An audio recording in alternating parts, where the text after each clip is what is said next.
எந்த அடிப்படையில எங்களை நீங்க உள்ள விட மாட்டேங்கிறீங்க? அதை நீங்க ஓரளவு கேட்டுட்டு வரேன். ஓரமா நீங்க யாருக்கு கேட்கறீங்க? வைத்தியர் ஒரே ஒரு சார், நான் திரும்பி சொல்றேன். எல்லாமே அனுப்ப முடியாது. இருக்குன்னா நீங்க 4 பேர் போங்க. இல்லாட்ட கிடையாது. 4 பேர் போறது என்ன சார்?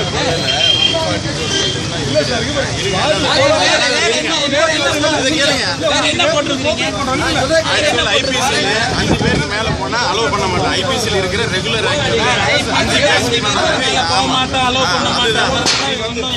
144 எல்லாம் போடணும் கிடையாது. 5 பேருக்கு மேல போகக்கூடாதுன்னு போலீஸ் போகக்கூடாதுன்னு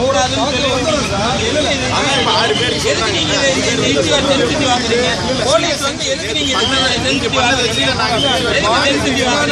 யாராவது ஒருத்தர் பண்ணாங்கன்னா நீங்க எல்லாரும்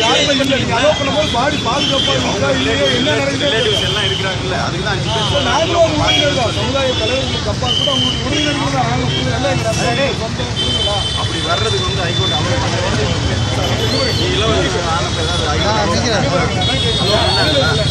ரிலேட்டிவ்ஸ் மட்டும் போங்க. யாருக்குமே அலோவ் பண்ண சடலம் இந்த மாதிரி பிரச்சனை ஆனதுனால தான் நாங்கள் வந்து இப்போ வேண்டாம். நீங்களே தானே சொன்னீங்க நேற்று வந்து நடந்துச்சு.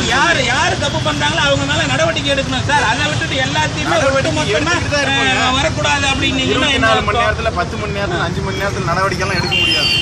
நடவடிக்கை எடுப்போம். நீங்க நடவடிக்கை சரியில்லைன்னா அதாவது நீங்க ரொம்ப இதா இருக்குது. தேவையில்லாத நீங்க போலீஸ் வந்து டென்ஷன் கிரியேட் பண்ணிட்டு இருக்கீங்க. கம்யூனல் ரீதியா நீங்க டென்ஷன் கிரியேட் பண்ணிட்டு இருக்கீங்க. சரியில்லை. சட்ட ஒழுங்கு மட்டும் தான் பாக்குறோம். எல்லா பேரும் பேசுறேன். மைக் வச்சு பேசுறேன். நான் என்ன சொல்றேன்னா ஆர்கனைஸ் பண்றோம். உங்களை அலோவ் பண்ண கூடாதுன்னு நான் சொல்லல. ஓரன்னா 4 பேர் போங்க அலோவ் பண்றோம். எல்லா பேரும் அலோவ் பண்ண முடியாது.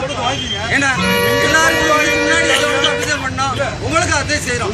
நீங்களா எடுத்து கூட்டி நீங்களா கட்டுக்கதைகளை கொடுத்துட்டு நீங்களா ஒரு பெரிய புரட்சிகரமா பேசிட்டா நாங்க என்ன செய்யறோம்?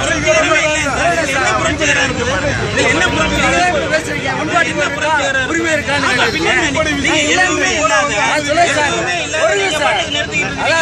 4 பேர் போய் பாருங்க.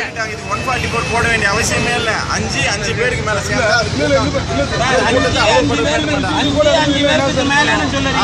அது சாவுக்கும் கல்யாணத்துக்கும் கட்டுப்பாடாதுங்கிறது எங்களுக்கு தெரியும். சாவுக்கும் கல்யாணத்துக்கும் பொருந்தாதுங்கிறது போட்டீங்கன்னா கூட அது சாவுக்கும் கல்யாணத்துக்கும்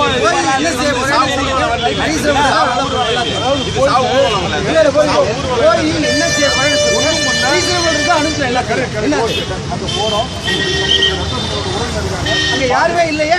இருக்கிறாங்க சார். யார் சொன்னது? அவர் இப்போ இல்ல போயிட்டாங்க. என்ன சார் உங்களுக்குள்ள அதிகாரிகளுக்குள்ளே நீங்க பேசுறேன். அவர் வேலை கிடையாது. சரி சார், அவங்க இல்ல யாருமே இல்ல. சடலம் பாதுகாப்பா இருக்கு நாங்க தெரிஞ்சுக்கணும்ல. அழகா இருக்கு. ஏதாவது இருந்தா டிஸ்டர்பன்ஸா சொல்லுங்க. நாங்க நடவடிக்கை. தலையே காணா போயிருக்கும் போது தலையே கிடைக்காம முண்டை மட்டும் தான் இருக்கு. அந்த முண்டமாவது பாதுகாப்பா இருக்கு. போஸ்ட்மார்டம் பண்றப்ப காட்டுவாங்க. அன்னைக்கு தெரிஞ்சுக்கலாம். அவங்களுடைய ரிலேட்டிவ்ஸ் வந்தாங்கன்னா உங்க ரிலேட்டிவ்ஸை கூட்டுவாங்க.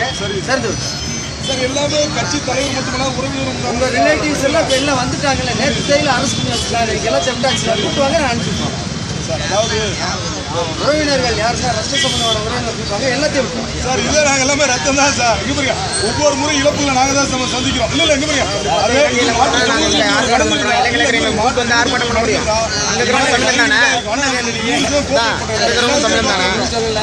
எனக்கு வந்து அவங்க ரிலேட்டிவ்ஸ்